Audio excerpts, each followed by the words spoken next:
Então vamos lá, pessoal, para a gente fechar de vez toda essa parte aí da análise econômica do Brasil, né, que vem desde o período pré-industrial ali, final do século XIX, todo o século XX, início do século XXI, finalizando aí com o último presidente brasileiro e o atual, Jair Messias Bolsonaro. Para fazer análise aí econômica especificamente do seu mandato, pessoal, eu vou fazer um resgate rápido, né, ali do cenário tanto mundial quanto nacional e chegando a ver as medidas que ele tomou nesse 1 ano e meio de governo, tá bom? Então, a primeira coisa aqui que a gente precisa perceber é o seguinte: dentro do cenário internacional, do cenário mundial, nós temos o mundo ainda sofrendo um reflexo dessa crise de 2008, que eu falei para vocês na aula anterior, no vídeo anterior, né? E o que isso vai gerar dentro dos países que essa crise, querendo ou não, passou? Dentro dos Estados Unidos, dentro da União Europeia, na China menos, porque tem um governo lá que é um governo e um partido que sustenta uma economia que é conhecida como socialismo de mercado, então é uma proposta um pouco diferente, mas vamos pegar especificamente Estados Unidos, União Europeia e Brasil. Eu tenho uma ascensão ali de movimentos conservadores barra nacionalistas que vem com um discurso muito intenso com a bandeira que eles levantam ali, né? Coloquei para vocês ali: liberal na economia e conservador nos costumes, né? Se a gente olhar para os Estados Unidos ali em 2008, com a eleição, né, já com o Trump disputando as prévias, né, e ganhando da Hillary, foi exatamente isso, né? Ele é o representante dentro dos Estados Unidos desse discurso, né, onde que ele assume, ele já rompe com a União Transpacífica, tem um discurso muito mais nacionalista com os Estados Unidos, falando que todas as organizações supranacionais dos Estados Unidos mantêm isso, e isso gera um problema financeiro muito grande. Então ele volta com esse discurso muito nacionalista. Na Europa não é diferente, né? Você tem um Boris Johnson eleito como primeiro a Theresa May, né? Agora o Boris Johnson eleito como primeiro-ministro da Grã-Bretanha, da Inglaterra, e que tem uma política muito alinhada ao Trump, né? E a esses costumes liberais na economia, conservadores nos costumes. Eu tenho uma ascensão no leste europeu também de vários partidos neonazistas, e no Brasil a gente vai ter esse espectro também político e econômico chegando na realidade brasileira e latino-americana, tá? Não é algo somente do Brasil isso. Dentro do contexto nacional, né, e aí eu vou ter já em 2016 e 2017 uma polarização muito grande ali entre direita e esquerda, o que é direita, o que é esquerda, né? Os coxinhas e o pão com mortadela, não sei se vocês lembram disso daí, né? Que era xingamentos ali dos dois lados, e que isso se reflete dentro dessa bipolarização nas eleições aí de 2018 entre o PT e o PSL, né? Então, onde o PT é esse suposto defensor aí de bandeiras de esquerdas dentro do Brasil, e o PSL como um suposto defensor de bandeiras de direita dentro do Brasil, tá? Tenho as minhas ressalvas tanto para um lado quanto para o outro, onde o PT, para mim, não simboliza a esquerda brasileira e nem o PSL simboliza a direita brasileira, mas isso é um papo para um segundo momento, tá? É isso que está posto para a gente, essa divisão aí entre direita e esquerda. E além disso, a gente tem um movimento, né, antipetismo e antilulismo e anti-Lula especificamente, mediante a todos os escândalos que ele e o PT esteve envolvido aí no processo da Lava Jato, né, com desvio de verbas mil aí da Petrobras, enfim, não é a pauta da nossa aula aqui agora, mas só para a gente entender que contexto que o Bolsonaro ele se elege, tá?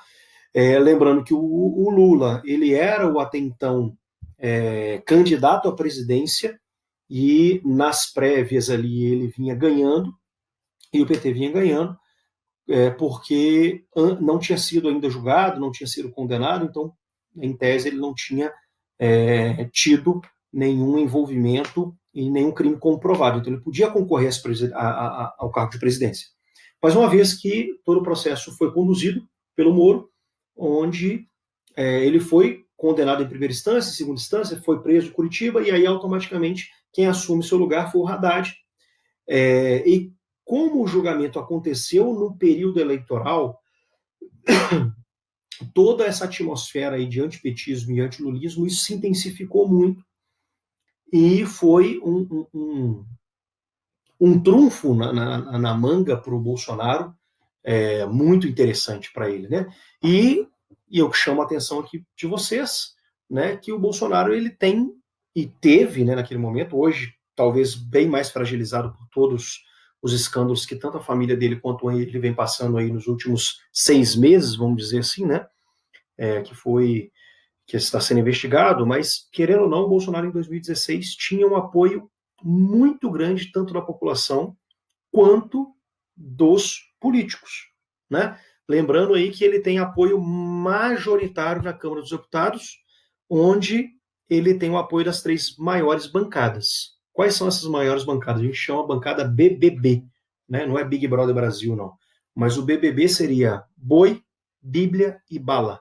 Ou seja, a bancada ruralista, que é a bancada do Boi, a bancada evangélica, que a gente chama de bancada da Bíblia, e a bancada da Bala, os representantes aí de armas do Brasil, né, de empresas armamentistas, delegados, todas as forças armadas, tanto ela no âmbito civil quanto no âmbito militar, e isso faz com que ele tenha um apoio e uma comoção popular muito grande, tá?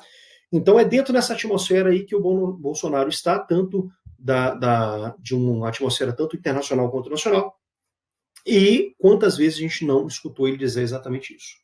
Eu sou liberal na economia e conservador nos costumes. Desculpa.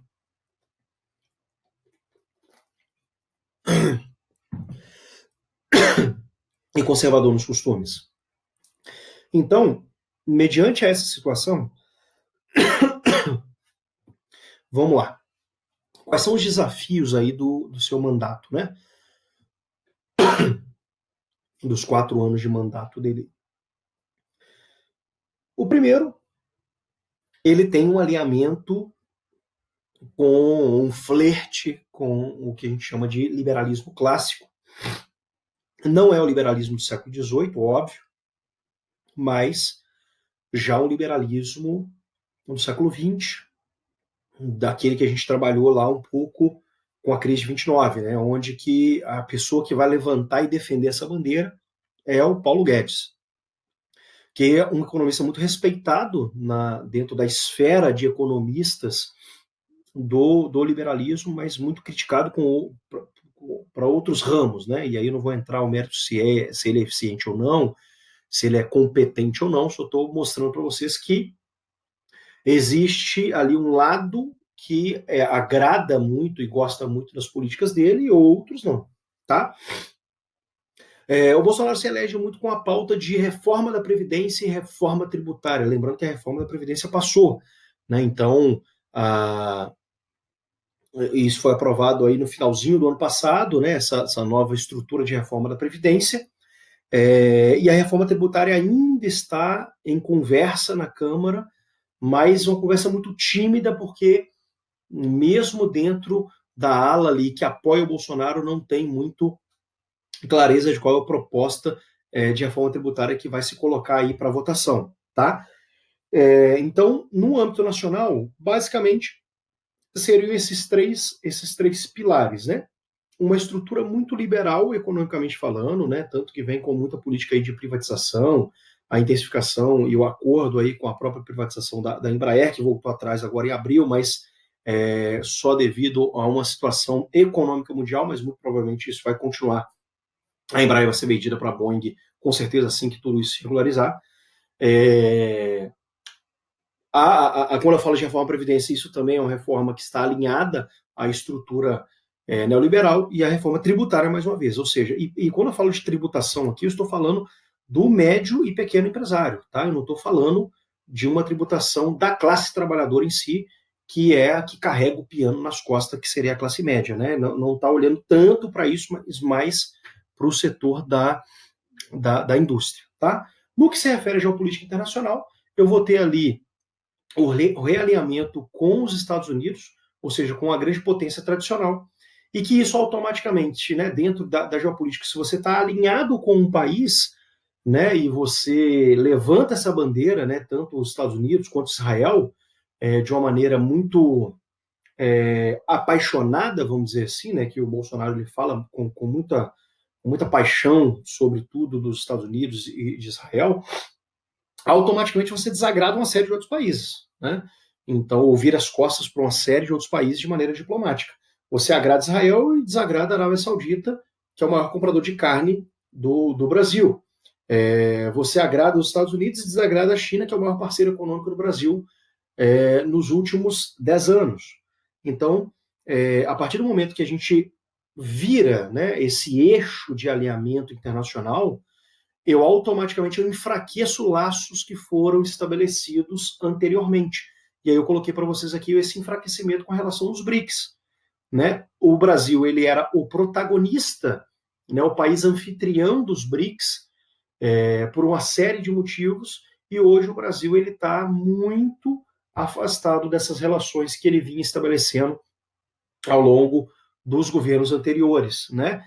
Onde o próprio Bolsonaro ele fala isso, né? Que ele não quer manter nenhum tipo de relação econômica com a China ou diminuir por causa de uma questão até mesmo ideológica, que ele critica a China por manter ali uma estrutura ainda socialista, falas do Bolsonaro, e que onde eu e uma série de especialistas da geopolítica mundial e da economia mundial fala que a China praticamente já não tem mais nada do socialismo, tendo em vista que ela é mais capitalista do que os próprios capitalistas, né? Olha o crescimento econômico que a China tem hoje dentro do seu país, né? E um outro avanço também aí, que aconteceu dentro do governo do Bolsonaro, mas foi um reflexo de governos anteriores, que começou desde o Fernando Henrique, e o governo Lula, na verdade, intensificou muito, e isso culmina na assinatura de um acordo entre a União Europeia e Mercosul, onde esse acordo foi assinado em 2019, mas ainda está no âmbito da jurisprudência, ou seja, da jurisprudência internacional, do direito internacional, para ver ali se esse contrato esse acordo bilateral não infringe nenhuma regra da Organização Mundial do Comércio, né? Então não está em vias de fato, mas está em processo de tramitação, já foi assinado, mas é um acordo que, como eu disse, ele deságua no governo Bolsonaro, não foi algo específico desse governo. Né? Eu tenho esse início de conversa acontecendo no Fernando Henrique, tendo em vista que o Mercosul ele surge lá atrás, em 1994, mas muito tímida essa conversa. No governo Lula, isso intensifica cada vez mais pelo Brasil ter uma diplomacia internacional muito bem vista, né? Pelo Itamaraty e pelo Celso Amorim, que até então era o ministro de Relações Internacionais, Relações Exteriores. Esse acordo ele avança muito, mas para por causa da crise internacional e é retomado agora o governo Bolsonaro. Tá certo? Bom, os desafios próximos aí, né, do nosso governo, eu acho que está posto, né, para a gente. Esse desafio da pandemia, que isso vai gerar um reflexo econômico, já está gerando isso, independentemente do governo que estivesse, do governo que estivesse, iria sofrer muito com isso. A gente tem um segundo desafio aí, que hoje o atual presidente ele não tem nenhum partido, né? Ele saiu do PSL, porque o próprio partido ele começou a ter uma série de desavenças com o próprio partido, e isso ele preferiu romper com o partido, e hoje o PSL, vários representantes do PSL faz críticas ferrenhas ao próprio Bolsonaro, então ele vem perdendo muito essa base aliada, né, o apoio aí do MBL, que foi um movimento que apoiou muito no período das eleições, hoje é um movimento que critica muito o governo, o próprio partido dele, o ex-partido dele, que também critica muito ele. Todos esses escândalos aí que envolvem a família dele e ele especificamente, né, a saída do Moro do ministério, isso tudo são pontos de fragilidade e vai gerar, e já está gerando, uma perda de governabilidade por ele. E o que significa isso? Se ele está perdendo pessoas importantes e aliados importantes e movimentos importantes que dá base de sustentação, o seu governo vai ficando cada vez mais frágil, né? E pode ser, e aí eu estou fazendo uma projeção, tá? Fazendo uma projeção, analisando o cenário. Pode ser que essa ausência de governabilidade gere um novo processo de impeachment e que ele possa ser impeachmentado. Tá? Não estou dizendo que isso vai acontecer, pelo contrário, só estou analisando um cenário de uma possibilidade, estou apontando uma possibilidade aí para dentro do Brasil. Tá certo? Pessoal, era isso. Então, com isso, a gente finaliza toda a parte aí de desenvolvimento econômico / industrial do Brasil. Tá bom? Um grande beijo aí para vocês.